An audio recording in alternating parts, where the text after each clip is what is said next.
సమాజ సేవే లక్ష్యంగా ఎల్లాగౌడ్ ట్రస్ట్ పనిచేస్తుందని ట్రస్ట్ చైర్మన్ రంగా వెంకటగౌడ్ అన్నారు. శనివారం జగదేవ్పూర్ మండలంలోని తెగులు గ్రామంలో మహిళా సమాఖ్య భవనానికి 50 కుర్చీలు 4 టేబుల్స్ ను అందించారు. ఈ సందర్భంగా ఆయన మాట్లాడుతూ తన తండ్రి రంగా ఎల్లాగౌడ్ జ్ఞాపకార్థకంగా ఏర్పాటు చేసిన ట్రస్ట్ ద్వారా గ్రామంలో పలు సామాజిక సేవా కార్యక్రమాలు చేయనున్నట్లు తెలిపారు. తెగులు మహిళా భవనంలో కుర్చీలు లేక కింద కూర్చోవలసి వస్తోందని, ఫర్నిచర్ ఇప్పించాల్సిందని మహిళా సంఘం సభ్యులు తమ దృష్టికి తీసుకురాగా సుమారుగా 23,000 రూపాయలతో ఫర్నిచర్ ట్రస్ట్ ద్వారా ఇప్పించామన్నారు. అనంతరం మహిళా సంఘం సభ్యులు ట్రస్ట్ చైర్మన్ వెంకట్ గౌడ్ కు కృతజ్ఞతలు తెలిపారు. 3 వివోలు ఉన్నాయి. ఆ వివోలకు మీటింగ్ ఏర్పాటు చేసినప్పుడు కింద కూర్చునే వాళ్ళము. చైర్స్ కానీ టేబుల్స్ కానీ ఏవి లేకపోవు. అయితే ఈసారి రంగా వెంకట్ గౌడ్ అన్న వాళ్ళ నాన్న చనిపోవడంతో తన జ్ఞాపకార్థం మీద చైర్లు టేబుల్స్ ఇప్పించగలడం జరిగింది. దానివల్ల ఈ రంగా వెంకట్ గౌడ్ అన్నకు నా యొక్క ధన్యవాదములు, నా యొక్క అభినందనలు తెలుపుకుంటున్నాను.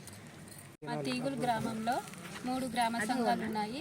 ఇప్పటి వరకు చైర్స్ ఇట్లా ఏం లేకుండే, ఒక పైనుంచి కూడా ఏం రాలేవు, కిందనే కూర్చున్నాము.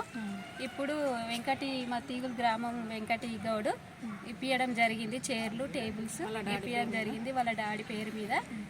ఇక్కడ మాకు ఇప్పించినందుకు తనకు ధన్యవాదాలు చెప్పుకుంటున్నాము, అభినందనలు చెప్పుకుంటున్నాము.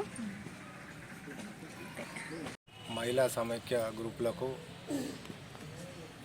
మా నాన్నగారి పేరు మీద స్వర్గీయ రంగా ఎల్లాగౌడ్ ట్రస్ట్ ద్వారా టేబుళ్ళు కుర్చీలు ఇవ్వడం జరిగింది. ఈ మహిళా సమైక్య గ్రూప్ లీడర్స్ నా దృష్టికి మీటింగ్ పెట్టుకున్నప్పుడల్లా ఇబ్బంది అవుతుందన్న, కొంచెం మాకు కుర్చీలు టేబుళ్ళు ఇస్తే బాగుంటుందని నా దృష్టికి తేవడం జరిగింది.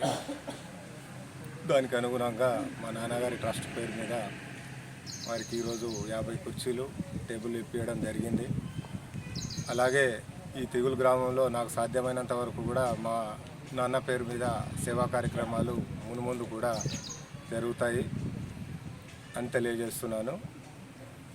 తెగులు గ్రామంలో సుమారు 3 వివోల కింద దాదాపు 85 నుంచి 90 గ్రూపులు ఉన్నాయి. అన్ని గ్రూపులు అంతమంది మెంబర్స్ ఉన్నా కానీ ఇంతకుముందు నుంచి కానీ ఇప్పుడు కానీ గవర్నమెంట్ తరపున సాయం అందజేయలేదు అని తెలియజేసారు. వాళ్ళు మీటింగ్ పెట్టడానికి కూడా ఇబ్బందికర పరిస్థితులు ఉన్నాయి. ఇంకా ముందు కూడా అలా జరగకుండా అన్ని రకాల సహాయ సహకారాలు అందించడానికి నేను కూడా ముందుంటానని తెలియజేస్తాను.